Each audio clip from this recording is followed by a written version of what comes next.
Hello everyone, welcome back for day 2 of the 12 Days of Christmas Watercolor Challenge. I am very excited for today because it is going to be something I haven't painted ever before.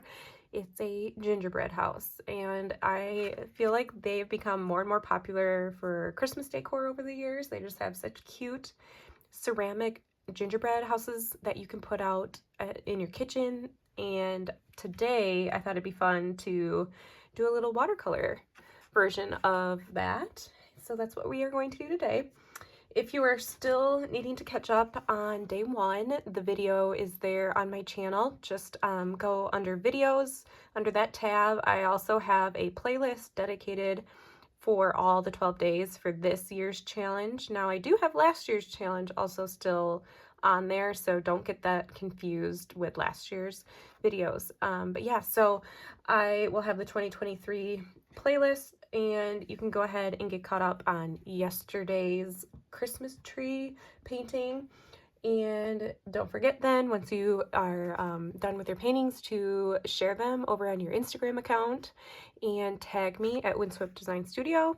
And if you finish all 12 paintings, I will be putting your name into a randomly selected drawing to win a free entrance into my signature course, Master Watercolor Dog Breeds, which is a pretty awesome prize. So excited to see all of your paintings for this fun challenge. Again, it's just a fun festive challenge that I'm running. I love to run it.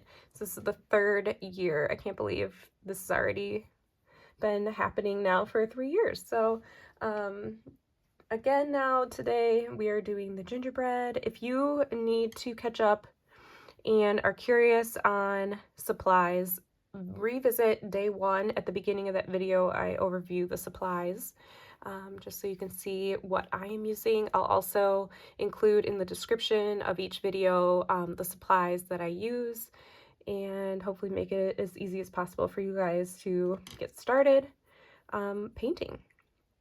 So today I am actually going to be working with the bleed proof white that I mentioned in my supplies guide, and that is what's going to be the icing.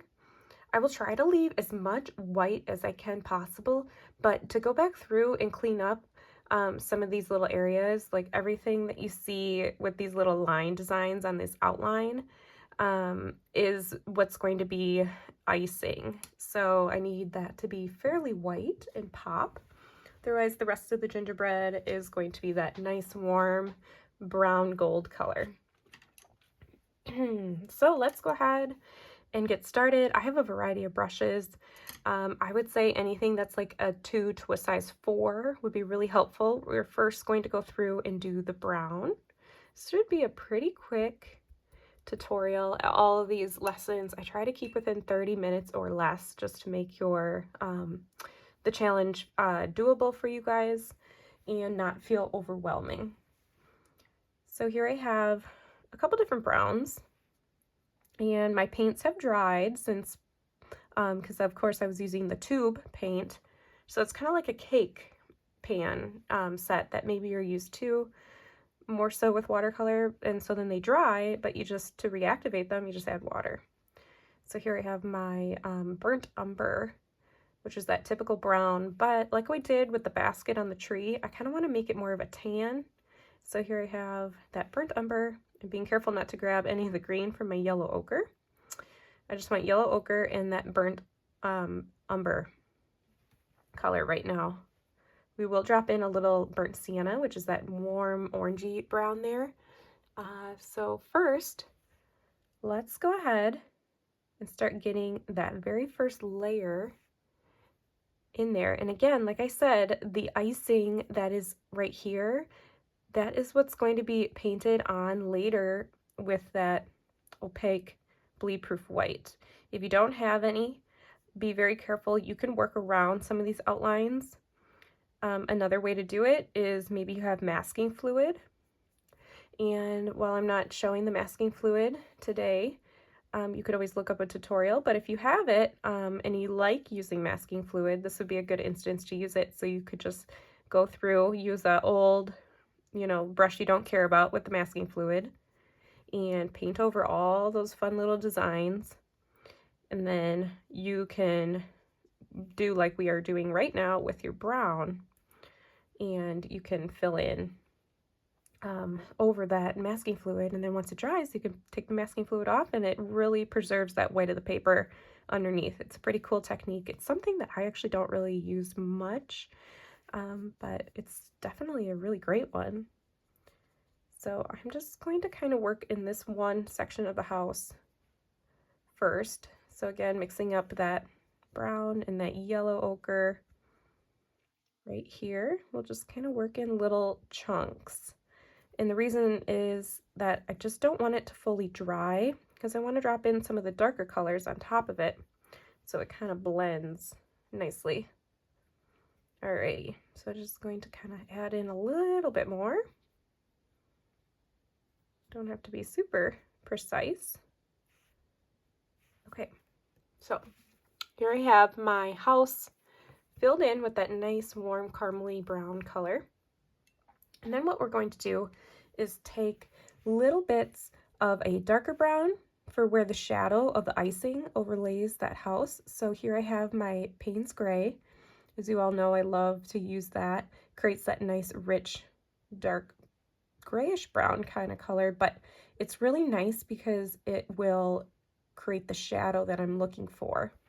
Okay, so here I have it mixed up. There's going to be a nice dark shadow right here underneath that icing and along the side here. So I'm really just taking my brush and running it right along the edge. Very, very little bit there, but it's blooming, as you can see, and spreading. So I'll just run it down a little bit there. And let's see, we need some on this side. So depending on how fast and how much water you had on your base layer will depend on how far it's going to spread. Add some around the house or around the windows. It's kind of like almost like a, a real house. When you're doing a house portrait, you'll have your shadows just to show the dimension of the height of different things. Okay, let me show you that up close here. So it's just starting to kind of blend and bleed in there, and that's exactly what I wanted. I love that there's some warmer browns, and I can even help that a bit. So here I have my burnt sienna, it's called. It's a very rich orangey brown, and I'm just going to mix it a little bit with the burnt umber just to tone it down a little bit. Now I don't want a whole lot, so you can even dab your paper towel. But this is fun to just go ahead and just drop some, like just little dots while it's still wet. It's just going to help show more of that cookie texture. So here I am just dropping it in, but also keeping some of those areas light. So again, here we can kind of see that texture right here. That's what I really, really like. All right. I'm going to let that be for right now, and I will mix up that same base color. So here I have my yellow ochre. So sometimes I'll just have to keep working my way down my palette, and I'll just clean it up later. Let's see, my brown is right here, and I have my nice warm caramel brown color, and it doesn't really matter where we go next. Here I have this, the door, so we'll just kind of fill in around. Some of this stuff is going to just be a lot of white, so I'm just gonna go like that. I'll bring it down. I'll leave this chunk and this chunk white, and we'll actually put a lot more darker colors back there to show a shadow. And we'll bring it down. This stuff is just gonna have little easy like dots and whatever, so I'll just fill that in to about right there. But again, we want to show the dimension, so we'll grab some of our dark color and run it right along the side of our door. And that looks pretty good. Alrighty. Again, so as you can kind of see why I'm working in sections, just because it can dry too quickly. If if I try to do the base layer on all of it, I might make it back in time, but I'm just not for sure, so that's just why I like to work in sections. Here we go down into this part of the house. You can always pick up more water if you start to feel like your paint's not smoothing as well. Just pick up more water. And that's the thing about watercolor. So when you are looking to create like dimension or like a value, you actually use a lot of the time, you'll use your same color, but if you just want a lighter version of that color, you just add more water and less paint. So that's where the paper towel really comes into play too. It really helps to control the amount of water to paint that you have on your brush. Alrighty, so there's that layer, or that chunk there. And I will grab, so because this piece is set pretty far back, this needs to be quite dark on the left side. So I think I need to add a little more of that dark color here and here. And we'll just run it down. Now, if you're not sure, because if you don't have the bleed proof white, maybe watch the tutorial and kind of get a feel for it, and then order that paint and then come back and do this one. I do think that you'll really enjoy having that type of paint or that supply to use. You'll use it quite a lot, I think. And then let's do the roof. So my tan color one more time. Actually, it looks like I'll have to do it a couple more times there in the trees. So, and I don't have a whole lot of water. As you can see, it's not pooling, just has a nice little glisten to it. That's definitely the right consistency, at least for me, like when I'm trying to have a little more control over where the water and the paint is.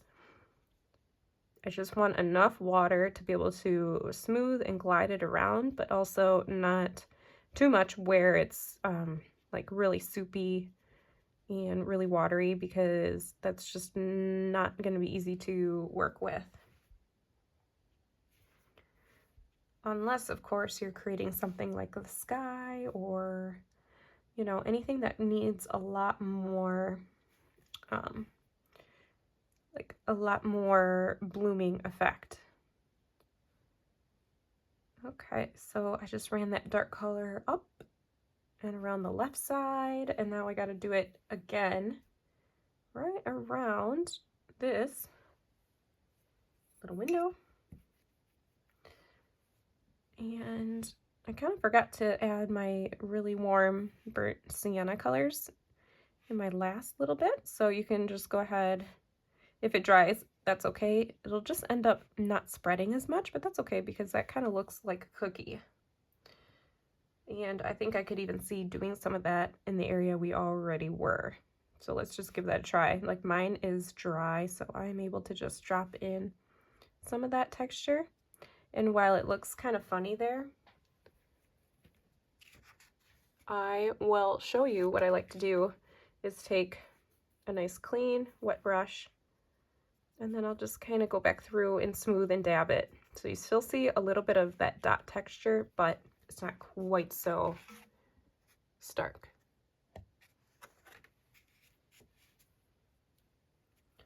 Okay, now we need to do the chimney layer, and then these cute little trees, and then the base. So I'll just mix up that brown again. And I want to run a nice little layer right underneath the base of our cookie.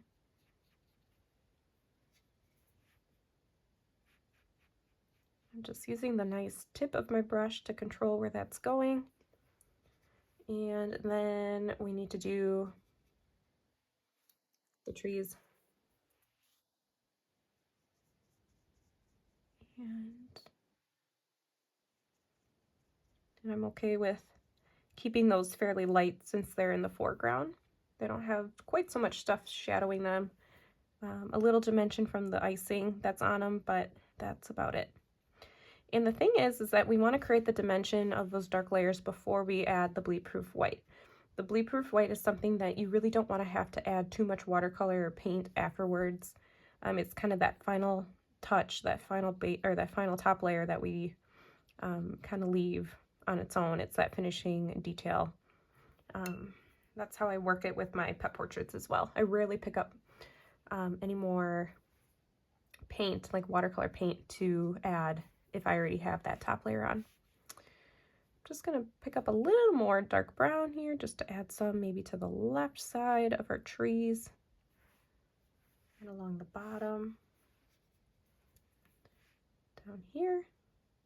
That piece can be nice and dark, just that little strip, because that is where the cookie is sitting on the ground or on the counter, like that. So here's what I have so far. Oh, I forgot we still have the chimney, so just add a little more.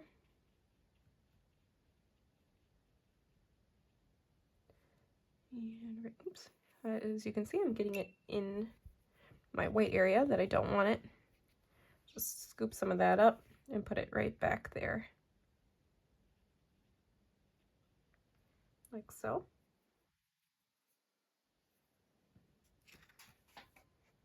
All right, here we have our cookie base.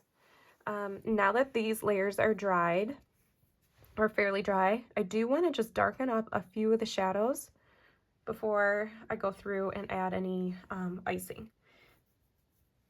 So for that, I'm just going to make it a pretty rich dark brown. So here we have the brown, and I want to just add a tiny bit of that dark Payne's Gray to it to make it a nice rich brown color. I just love how that, when you mix colors, how that just comes, that tiny little bit of that Payne's Gray really changes that brown. Okay, so again, now that this is fairly dry, or at least it's pretty dry for me, I can control this wet on dry technique. I can control where that brown, that next layer, it will not only layer darker, it's also just a dark color to begin with. And I'm going to bring it down like that. And we can already see the dimensions start to come to life there.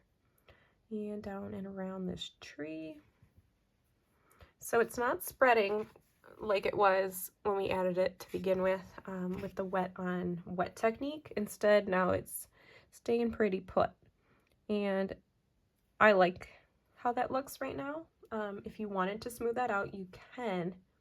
You just have to now, for example, grab a little bit of water on your brush and you can run it right down the edge of what you just painted, and that'll really help to fade it. Okay, let's see, I want to add a little bit more. And let's see, this part is pretty dark right here because it's nice and behind it. And then up top here. This will be a good one for me to fade it. So with a little bit of water, I'm able to run that down. And even more so, get rid of that paint and water on my brush. And then I can just kind of squiggle my brush to help fade it. And then that creates a nice dimension. And create a little more of that brown. Come up here. And around our window. Up top here.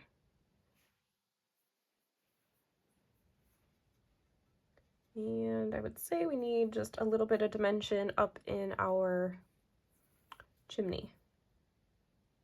So I'm actually going to make that fairly dark right there. Like that.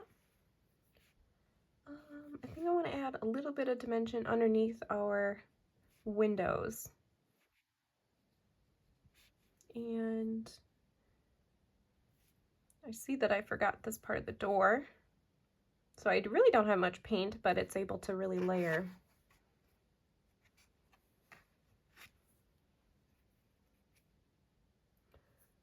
All right, looking good, I'd say. Add a little more to this window here, like that. Cool. Maybe just one more little layer of a richer brown for our cookie base.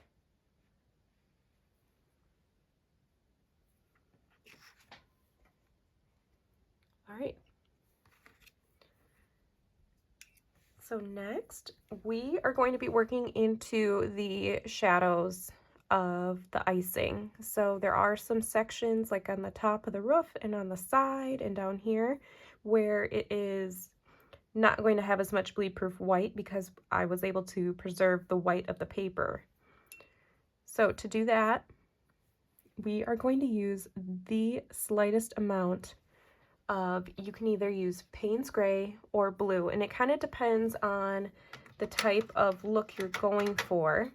If you want something a little bit lighter, brighter, more airy, I would go with more of a blue. Oops, I think I already had that one on there. Let me try. I have two different blues in my palette. I'm going to try the Windsor blue. And be sure to swatch your paints on, if anything, if you're unsure. So that one's going to be a little too bright, I think, for what I'm going for. So I personally, when I go to create shadows or anything within a white object, is I use the Payne's Gray a lot. So I think that's what I will go ahead and do. And now, I mean, I need very, very little, very, very little. So here I have the Payne's Gray over here, and I'll just dab my paper towel. So I want to show a little bit of that right here along the edge, and now look how light that is, but it's enough to show dimension. And I'll put a little bit on top of the roof right here. I'm just actually pushing fairly hard to get a little bit of a wider stroke. And I'm going to use that same paint up top here. Oops. Look, I already made a little oopsie on this one. Now I will just, to fix that, get a nice clean wet brush, and you just add water before that dries, and then grab your paper towel, and then you just dab it up. And that does a pretty good job cleaning up my oops. Okay, so back to what I was doing with our icing. As you can see, there's that nice light grayish blue layer there. And we are going to continue with that technique over here. So again, very little. And if you're worried that you have too much paint or water on your brush, dab your paper towel. And we got to run some down.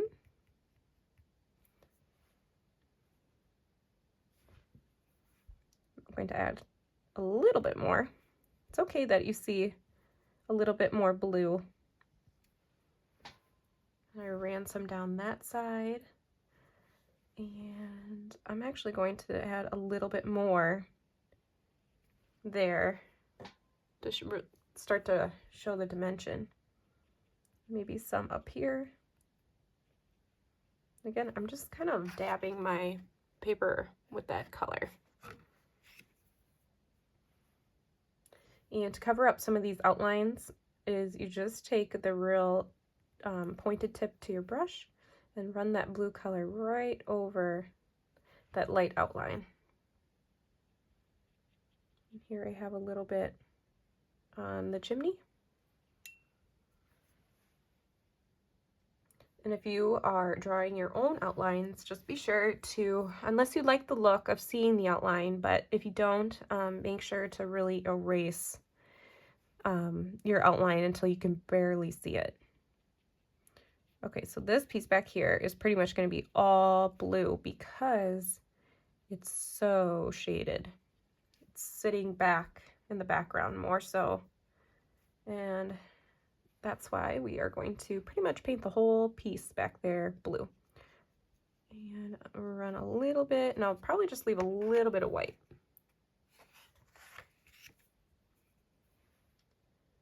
working our way down. This piece here. If you're ever worried you have too much blue, you can just use that same lifting effect and pick up more water and try to scoop some of that up. All right, let's work down here on the door. I'm kind of just working on the edges of the door here of that white. And I'll do a little on this edge, just trying to leave the center of the frosting that nice bright white where the highlight was probably hitting it.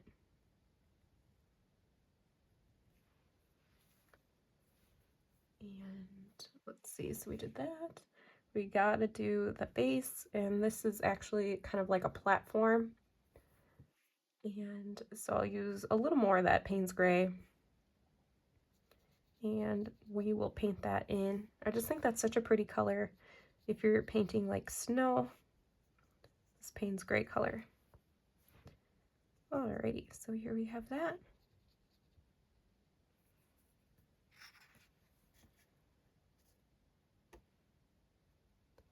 Okay, cool. We are getting very close to being able to add the bleed-proof white, which will be a pretty magical change in our gingerbread cookie. I actually forgot that these shutters need a little bit of dimension. These are made out of frosting as well. So I'll just run a little bit there, and on this one, just a real light amount. Okay, cool. And now, before we go through and do the frosting, I need to add a background color to these windows. So we can do something that is pretty much darker than any value that we've painted so far. So I will grab this brown, since the cookie is this color, but I just want to make sure it's really shadowed. So I'll add a real nice dark. There we go. And we are just going to paint these windows that nice dark, rich dark brown. And it's okay if you leave a little bit of a little outline there, even though we will touch it up. Okay, so here I gotta mix up a little bit more. And I don't have much water, just so I can get a nice darker color. And there's this window. This is also, again, the same technique that I do when I'm painting custom house portraits, is I will paint the dark pieces behind the window, and then I will touch them up with the bleed-proof white for like the window panes, and it just makes it so nice. Okay, there's that piece. Gonna do this one over here.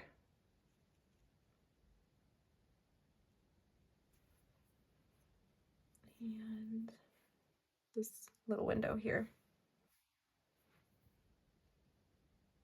And it's okay that if you don't get the colors mixed spot on, just as long as it's darker than the cookie.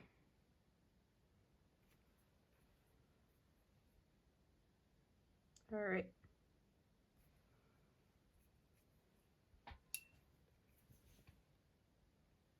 So now, of course, I need to let those windows dry, but we can work around that on our other pieces. So here's my Dr. P.H. Martin's Bleed Proof White. And you're going to want to use kind of a firmer brush that has a nice pointed round tip to it. So even though this one says it's a size 3, it has a nice pointed tip to it. These brushes that I have from my Amazon set, they just don't have as much stiffness to them, so I won't be able to get as much of detail as I want. That is just something that you need for when it comes to the detail portion.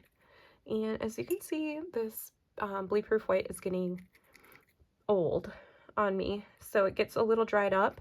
I have a little bit of a little wetter part to it on the bottom, so that's the part that I want to add a little water and pull it up to the top. Alrighty. So I don't want to get my brush too messy because I want to be able to control. You want to use this as almost like an Elmer's glue consistency. So it's pretty thick. And the trick to getting a nice pointed tip is to kind of like roll your brush in the paint till you get that nice pointed tip. Okay, so anywhere that is dry, this is where we can start to have fun with our designs, and you can have fun however you wish. But I am going to paint a little snowflake at the top here, and watch how fun this is when it just layers so beautifully on top.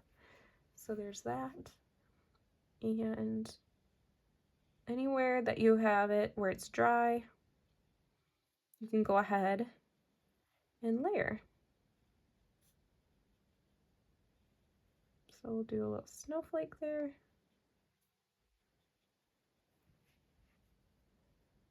And I might just add a little bit of extra.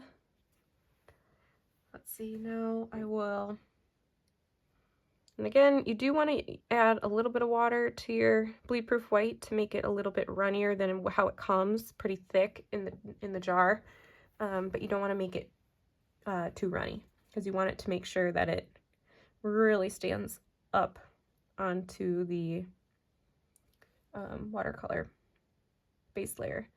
So here's a little fun swirl. Some more little swirls. And so this is just something that you can kind of have fun. It's almost like decorating in real life gingerbread cookie. We'll do another little snowflake.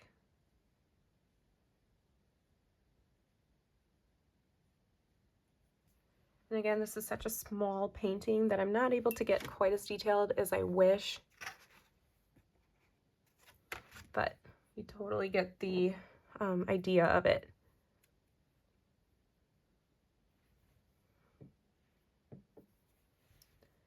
All right, let's see.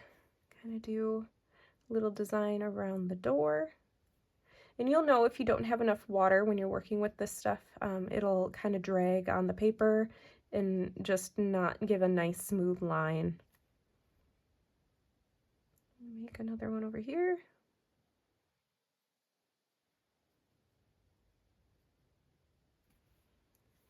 I think I've only like decorated, I've never baked a gingerbread cookie house, and but I think I have decorated. I'm sure I did it with like the graham cracker. But if you've ever decorated a gingerbread cookie or house, let me know in the comments below. I think that is something I need to put on the bucket list for future. With kids, it would be so fun to make houses. Maybe that'll become a tradition. I don't know. It sounds a little intimidating, but yeah, here's that. Let's see what else. It's helpful if you just kind of want to do little dots.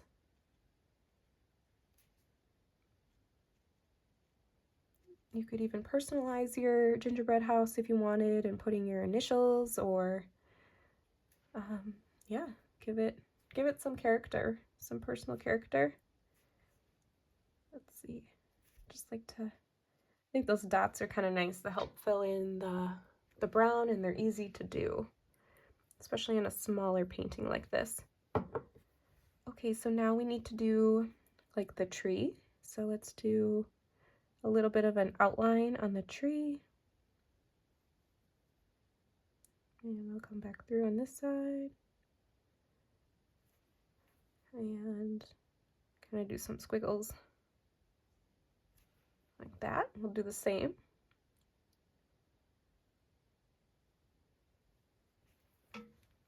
Now again, if you have white gouache, this is doable with like a white gouache. I don't recommend like an actual acrylic paint.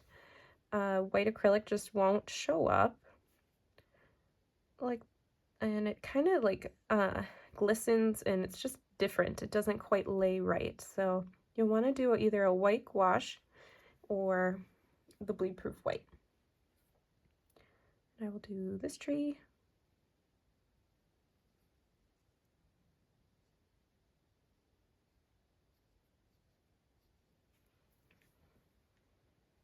Alrighty. Let's do some of the designs on the roof here. Kind of make this look like an actual brick pattern. So just painting some lines up and down like this. And I can't wait to get, I'm going to leave the windows for the very end, but that'll be so fun. Okay, the roof over here, we'll do some fun little squiggles. And down here.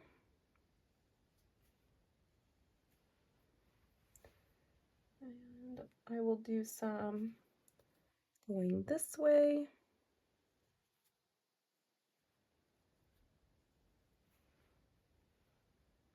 Okay, so there's our roof. And let's do some down here. Let's see. We'll do a squiggle down here. Maybe one line. And let's see, how about a little line here, like a window box almost.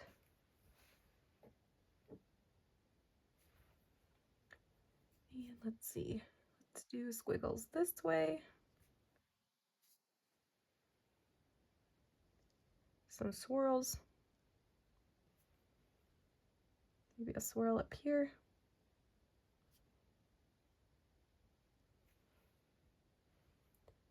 I'll put some dots.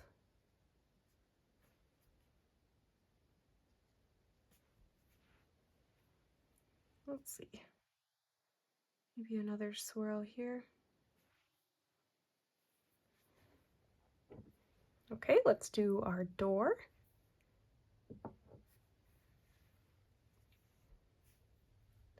And let's do a squiggle, couple dots, another line, and I think that looks good. So next, now what we are going to do is work on the windows, and that'll be the last thing that we have to do for this super cute gingerbread. Another thing is too that if you decide if you have too much darkness in your initial layers of your frosting around the edges that we did with the Payne's Gray or the blue, just take your white paint and you can just kind of run it on there and speckle it around. Okay, now for the really fun finishing touch, which is the windows. So let's give a nice outline to this window. I know I left it white, but it's not very clean. And I know that we can do better than this when it comes to frosting, so we'll do that. And that really helped a lot.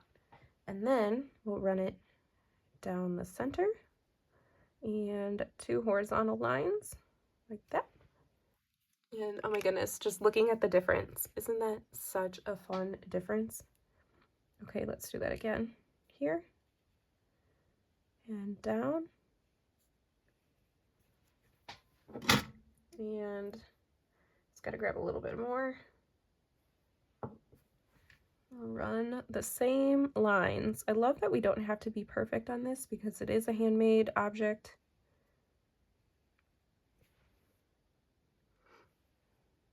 So cute. Okay, let's do the same for our little thing down here. And go like this for our door window. And we'll do another one here. Just doing the outline here. And we'll do that window. All right, we're almost done.